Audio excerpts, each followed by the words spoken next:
Hello, everybody. We're back again, number 20, Larry and Al, Search for Truth.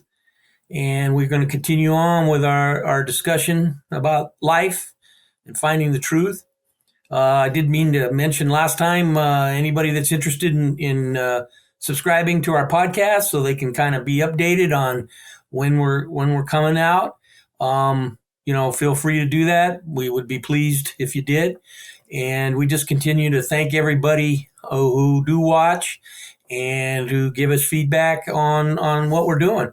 I did want to kind of mention I talked to Elijah off camera a little bit. We did, and we just wanted to, talk a little bit about him and what he's been doing for us, and his experiences with the podcast, the 20, this being number 20 that we're doing, and one of the things that he said that he's learned and he's learning is how to set aside time to tend to the task, and also kind of honing his skills, his computer and technology skills, which I already felt like he was pretty well adept at that. Yeah.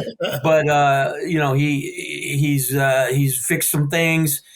We've had some little glitches here and there, and he's always able to problem solve them and work them. And he continues to do an outstanding bang up job for our production. So we thank him. And again, couldn't do it without him. Here. And anyway, I got a quote from another famous author.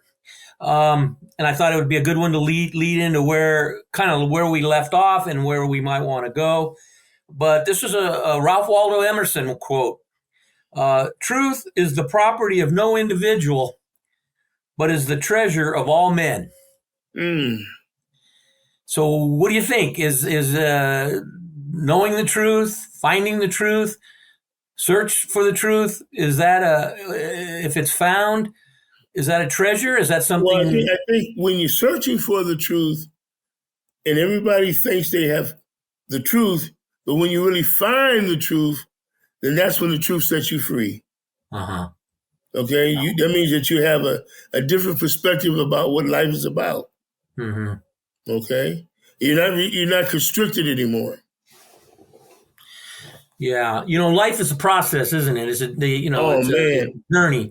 It's a marathon. It is actually, that it's funny you said that, because I got another quote that I wasn't planning on using, but it's you said it, so I'm going to jump right into it. This is Michael Jackson, who said, "Lies run sprints, but the truth runs marathons." There you go. So you said it, and I thought it was a good lead in for that one. I had that one ready, but it was great that you said it. So because over time, it's proven to be the truth, always the truth. Right, over time. The test of time. That's right. The test of time. Wow. And like I said, we talked last time about being the golden age of 80 and the experiences of life, and your life is a marathon plus. And it's, again, anybody that's watched, anybody that knows you, anybody that's watched any of the videos, anybody that's watched any of these podcasts, they know that you've led a wonderful life, kind of like George Bailey in It's a Wonderful Life, right? Yeah. Hey, thankful. I'm thankful for the people that I have in my inner circle. Like I said, losing John was a big blow. Right. But I still have 10 or 15 people that I can talk to, that will talk to me and will speak the truth. Mm-hmm. Mm-hmm. Okay, not afraid to speak the truth, right, which is important. Okay, right. And then I have my children. That they definitely speak the truth to me. Yeah, they don't hold back, huh? They don't hold back at all. Yeah, but that's okay. I think you gave them that right. You gave them that right to do that. Well, they feel comfortable. They feel safe. But it's out of love. I know that. It's out of love. Well, it gives me an opportunity to learn what's going on today, so that I don't get stuck in the mud. You know what I'm saying? Mm-hmm. Mm-hmm. But they're progressive. They're moving on. Yeah. And And then, again, I I think, think about this. My oldest daughter is 54 years old. mm-hmm. This month, she'll be 54 years old. Over a half a century. Yes. Kind of amazing, huh? And then in the middle one, in May, will be 51. Right. And the baby will be 45. Yeah, she's pushing it right up there. Yeah, I mean, Oh. she's mid 40s, so I mean, yeah. and you think about this. I've been blessed. They all have master's degrees. Mm-hmm. They all went to college. Mm-hmm. They all have careers. Mm-hmm. And they all own their own properties. Well, I can't help but think, from my perspective, and you've relayed that story a couple of times about the Major League Baseball teams that offered you contracts back in the day, so to speak, and you asked for them to that you would sign and take the money that they were giving you, which was probably less than other people in your situation, but you asked for them to pay for your college. And when they said no, then you turned them down and you prioritized your education. And I can't help but think, like I say, from my experience, that that's a big contributor to your daughters going on, pursuing their collegiate and postgraduate and master's degree level credentials and degrees. So I really think there's I think there's a direct correlation there myself. Well, one of the things that was instilled with me through my mother and my father is take control of your life. Don't you call the shots. Don't let anybody else call your shots on you. Mm-hmm. I was, before I got married, I was working 4 or 5 part-time jobs. Mm-hmm. Mm-hmm. Wherever I could get a part-time mm-hmm. job, and I had enough part-time jobs to make a full-time living. Mm-hmm. Okay, mm-hmm. I just fitted it in. Okay, there's certain things I knew I couldn't do, but I realized that I wasn't going to have a part-time job forever. Okay, right. But look at what you did with your children, Larry. I mean, they went to college. Your son, he has his own enterprising business. Your daughter is a psychologist. You get what I'm saying? You and your wife are in education. Mm-hmm. But see, when you're in an environment, and I asked my children what and how or whatever, and they said, Dad, we knew we were going to go to college. That was not the issue. Mm-hmm. The only issue is what college were we going to go to? Right. Okay? But when you see that in your environment, that's what you do. Back when I was coming along, it was not an everyday occasion for Black families to have maybe more than 1 or 2 people going to college. You got what I'm saying? Right. Okay. In the family, ex-wife and the 3 daughters, my son and my granddaughter. Okay. Pay attention to this. My son never graduated from high school. My granddaughter and my 3 daughters have all graduated from college. Mm-hmm. My 3 daughters all have master's degrees. Brenda has a master's degree, and I have a master's degree. And my granddaughter is on her way to graduate school. Mm-hmm. So, in terms of my life and the people that were, everybody, but my son, who feels that this is his mantra. Nobody's going to tell me what to do. Anybody who's going to tell me what to do, I ain't going to work with them. I'm not going to work for them. Mm-hmm. Okay, you're 50, you're 55 years old, and where do you live? You live underneath a cardboard box on 17th and Harbor, or you go in and out of jail because you're trespassing on other people's property. You don't own, you never own anything. You haven't done anything. Okay? You can't take care of yourself. But I've been blessed, I've been blessed that I've been able to, with the ones that have been closest to me, have seen something. Okay, they're trying to figure out how can a dummy like that have a degree. If he can do it, I damn sure can do it. Right. Yeah. Well, let's talk a little bit about your granddaughter because she lived with you for a while. Yeah. How long did she live with you? Well, she's 18. She said she wanted to come live with me. And I said, okay. She stayed until she was 18, 25. So it's almost 7 years, 7 years or so. Okay. She got, in the process, she got 2 AA degrees.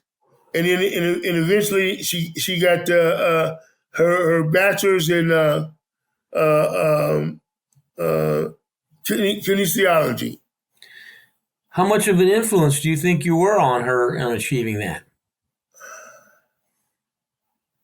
Well, I think she was self-motivated, and I think she realized her aunties all had gone to college, and I had gone to college. Yeah. Matter of fact, I'm the one that's sitting over there too. I switched to where she was going to go to high school. I made sure she went to the right high school for her. You know what I'm saying? Mm-hmm. She went to Los Amigos High School, didn't she? Yeah. The high school she should have gone to was the one down by 17th and Harbor. I can't think of the name. The purple. I can't think of the name of them right now.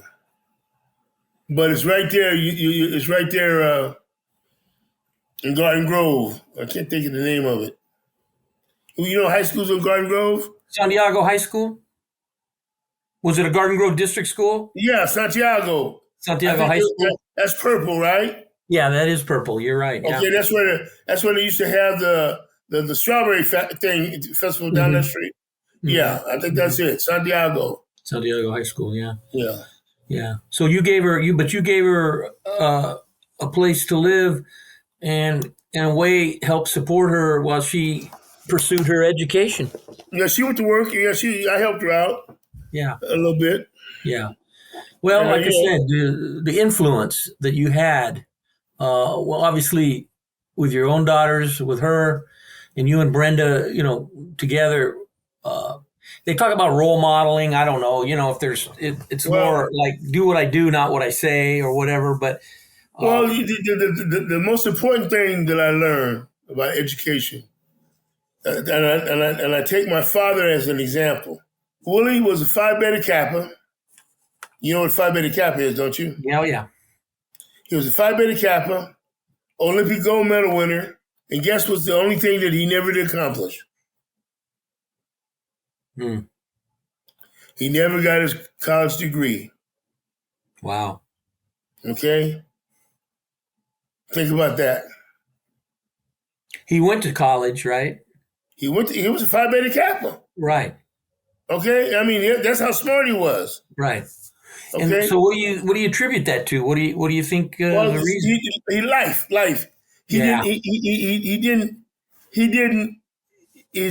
What he valued at the time he was living his life was living life.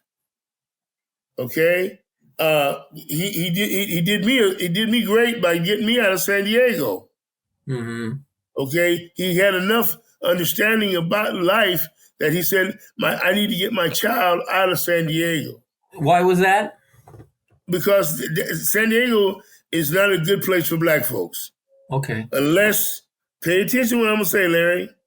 Unless you're working for the government, you're working for the city, you're working for the county, or you're working for the state. Okay? And how many black folks are going to be in San Diego that are going to be, unless you're already in the military? You got what I'm saying? Mm-hmm. Okay? And how many are going to go down and look for jobs at the city? Mm-hmm. You know what I'm saying? Right. Or the county, mm-hmm. or the state, okay? Because one of the things that they do to black folks is they discourage them. And a lot of them don't even realize all you have to do is go down and put in for a job, and they'll train you. Mm-hmm. They don't realize that.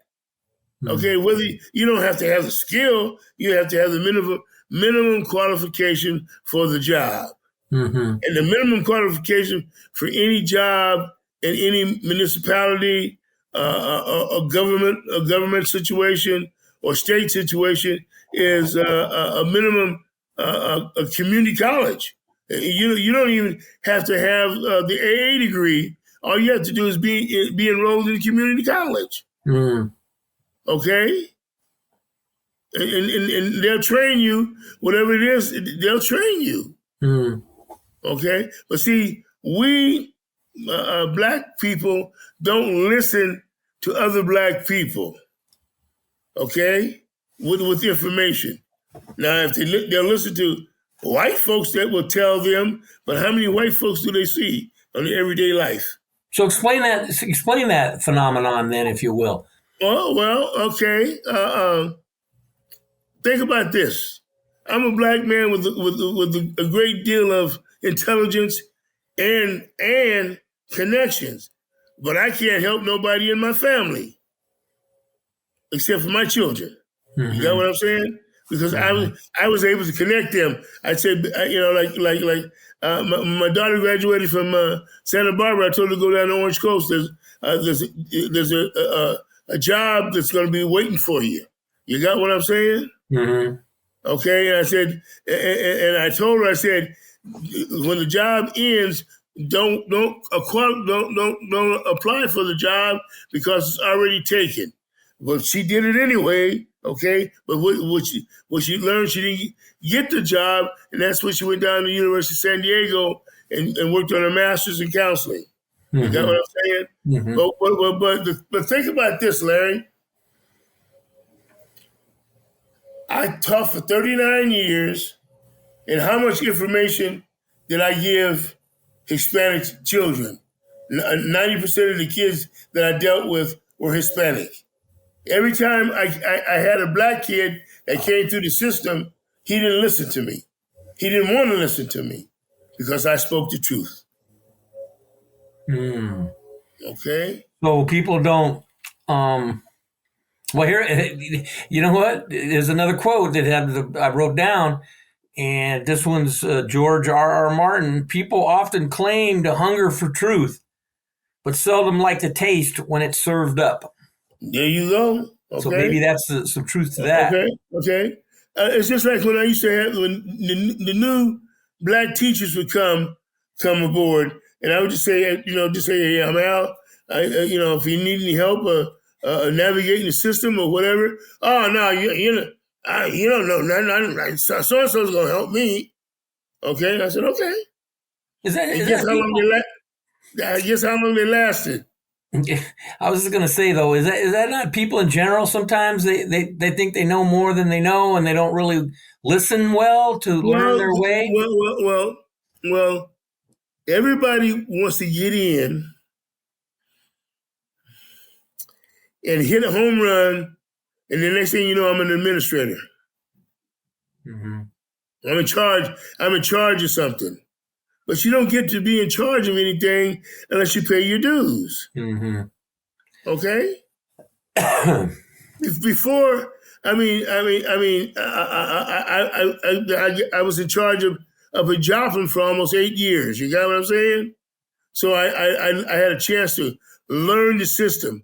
I had a chance to learn who made the decisions and how things happen. Okay? Mm-hmm. And it was so ironic.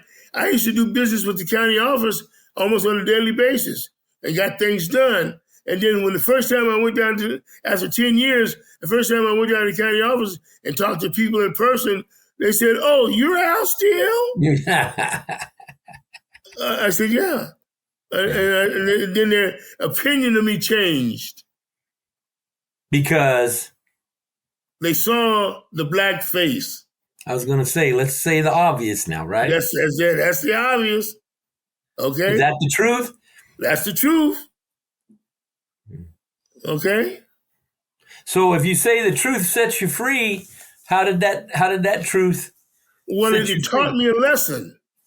It taught me to find the real people that I need to communicate with that saw me in person and dealt with me in person. Mm-hmm. Okay, didn't deal with my voice. Mm-hmm. Okay. Mm-hmm. Mm-hmm. No, Well, but, oh, go ahead. No, go ahead. Go ahead. no, go ahead, Larry. Go No, ahead. you, please. Okay, but what I'm saying, it was frustrating for a little while, but then I said, you know what? I just help people at random, okay? Because I always wanted to help black folks, but they're the hardest people to help because they know everything, Mm-hmm. don't know nothing. Mm-hmm. Mm-hmm. Okay, think about this. How did I get on this road? I came to Orange County, 1968. Now think about this, Larry. I'm in Orange County, 1968, and I don't know a soul. I don't have a relative, and I don't have a friend. How did I survive? How Well, did I survive? I suppose you just used the skills that you had going in and just kept your nose to the grindstone and worked your way Well, when through. the guys on the football team said, Al, do you need a job? I said, yeah. Well, go and see so and so and so and so and tell them that I sent you. You got what I'm saying? Yeah. Okay, I didn't say, you know what my first job was? My first job when I got in the Marine Corps, I used to work at Manny's. I used to be bus boy, dishwasher of the graveyard shift. I used to get off the graveyard shift and go straight to school, go straight to my 8 o'clock class, grab a bite for lunch, go to football practice, go back home, take a nap, and then go back to work. Mm-hmm. Those are the things I did. It was Mm-hmm. those things that I'm sure you did it. You did the same thing, right? Mm-hmm. Yeah. Yeah. Okay, but what I'm saying is that if you don't put the dues in, then you can't ask for the golden shovel down the road. If you You don't got to put the be. do's in, you get nothing you get is the don'ts. Yeah, there you go. There you go. And I paid attention when I listened to people who gave me advice. Okay, I never said that. Well, I don't want to do this. I don't want to do that. I said, I had a plan, and if it didn't, if it was an opportunity to make money and employ myself, that's what I did. Okay, but I knew what I was going to work towards. Okay, Mm-hmm. but I was thankful people thought enough of me to give me information.